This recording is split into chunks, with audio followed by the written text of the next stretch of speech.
présidente de Travailler Vie, qui est l'association où on se trouve aujourd'hui, qui a pour principale particularité de prendre en charge des personnes en situation d'exclusion. Et donc on leur propose un logement, et ce logement il est proposé notamment dans ce lieu, qui est un centre d'hébergement et de réinsertion sociale, donc un CHRS, où on a une trentaine de personnes qui sont hébergées et à qui on propose un hébergement. L'idée c'est de pouvoir proposer un accompagnement global des personnes et d'envisager toutes les problématiques que peuvent rencontrer les personnes et de les aider à construire un parcours de vie. Je suis allée voir Dominique Elino et donc j'ai appris à ce moment-là qu'il y avait des projets qui arrivaient à la fondation sans parrain ni marraine.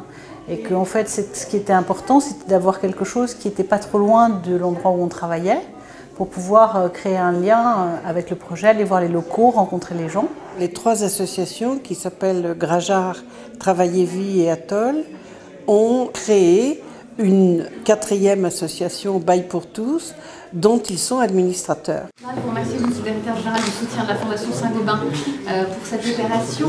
Je voulais dire d'abord que je suis très content et très heureux d'être là parce que c'est un projet, je crois, qui est très représentatif de ce qu'on a voulu faire. C'est exactement dans l'axe stratégique qu'on a donné à la Fondation, puisque cette Fondation, elle n'est pas là pour faire du mécénat dans tous les domaines, elle est là pour faire du mécénat qui soit lié à ce que fait Saint-Gobain. Il y a eu plusieurs constats, c'est qu'aujourd'hui, il y avait des factures d'énergie qui étaient très élevées. Pour une structure qui est tout juste à l'équilibre, c'était compliqué. Donc, il y avait un premier objectif de gain énergétique.